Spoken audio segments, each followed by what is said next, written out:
Sabe, no meio dos desafios da vida, é quase impossível não se perguntar, afinal, qual é o sentido de tudo isso?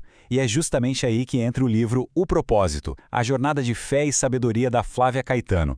Ele é um convite para a gente explorar como dá para transformar as dificuldades num caminho de fé e de muito crescimento. Essa é a pergunta, né? Aquela que ecoa na mente quando as coisas ficam difíceis. Por que isso está acontecendo comigo? Qual é o plano por trás de tanta dor? É uma busca que quase todo mundo tem por respostas. E a obra encara essa questão de frente, sem rodeios. E o mais curioso é que, para encontrar um norte, a autora nos leva numa viagem no tempo, para uma das histórias mais antigas e poderosas que a gente conhece sobre resiliência e fé. Então, a gente entra na jornada de José do Egito. A trajetória dele é o pilar central do livro.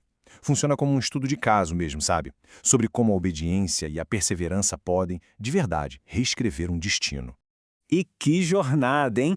Pensa só, José enfrentou o que a gente nem consegue imaginar. Foi traído pelos próprios irmãos, vendido como se fosse uma mercadoria, acusado injustamente e, por fim, jogado numa prisão. Era o fundo do poço, um lugar sem esperança nenhuma. Só que, e aqui está o ponto principal, a fé dele não quebrou. Ele escolheu confiar. E essa decisão foi o que o tirou da ruína e o levou a governar o Egito. Isso faz a gente pensar, como se mantém uma fé dessas? O livro mostra que o segredo é focar não na situação, mas no propósito maior por trás dela. É uma forma brilhante de mostrar que o sofrimento pode ser, na verdade, um caminho para a grandeza. E o que deixa essa análise toda ainda mais forte é quando a gente descobre a conexão pessoal da autora com esse tema. A inspiração para o livro não veio de um momento tranquilo, não. Veio de uma batalha pessoal bem intensa. Nas palavras da própria Flávia Caetano, o livro não trata de superações, mas sim da tomada de decisões. Ela conta que durante uma crise de saúde percebeu que o mais importante era decidir como viver a partir daquela experiência. E foi aí que a história de José virou o seu guia prático. E uma das decisões mais transformadoras que o livro explora é a do perdão. Não como algo distante e abstrato, mas como uma ferramenta de verdade prática e poderosa para a libertação pessoal. É um passo essencial na jornada de José e na nossa também. A obra usa uma metáfora que é, olha, genial. Guardar rancor é como carregar uma dívida emocional. É um peso, sabe? Uma conta que nunca fecha e que nos deixa presos no passado, sugando toda a energia com raiva e com dor. É como se a nossa alma ficasse com o nome sujo, impedindo a gente de seguir em frente. O contraste fica muito nítido assim. De um lado a gente vê essa prisão, que é a dívida emocional, do outro, a libertação que vem quando a gente quita essa dívida, ou seja, quando a gente perdoa. É a diferença entre carregar um peso enorme e sentir um alívio. A escolha de qual lado ficar é sempre nossa. O ponto-chave é este. O perdão é, antes de tudo, um ato de autocuidado. Muitas vezes não tem a ver com o outro, mas sim com a gente.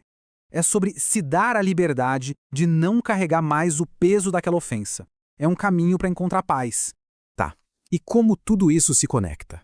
A jornada de José e o poder do perdão, juntos, levam a uma compreensão muito maior. Eles mostram como é possível encontrar um propósito divino até nas experiências mais dolorosas que existem. Essa frase aqui é talvez a mais forte de toda a história de José. Quando ele finalmente reencontra os irmãos que o traíram, ele não aponta o dedo, ele não acusa, ele revela uma perspectiva completamente nova. Ele enxerga a mão de Deus em tudo, transformando a maior traição da vida dele no cumprimento de um propósito gigante. É uma virada de chave, né? Então, para quem é esse livro? Bem, ele se apresenta como um guia para quem busca entender melhor os planos de Deus, fortalecer a fé, restaurar relacionamentos e, no fim das contas, viver uma vida com mais propósito e paz. Ele oferece caminhos práticos para essa jornada de transformação. E a obra deixa uma mensagem de esperança muito poderosa. A ideia de que, mesmo quando a gente não consegue ver, tem um plano maior acontecendo em cada detalhe. E o resultado final pode ser muito, mas muito melhor do que a gente imagina. Para fechar, fica essa reflexão. E se aquela provação que aparece na nossa frente não for um obstáculo, mas a própria jornada? E se o maior desafio que a gente enfrenta for, na verdade, a ponte para o nosso maior propósito? É uma pergunta que com certeza vale a pena a gente levar para a vida.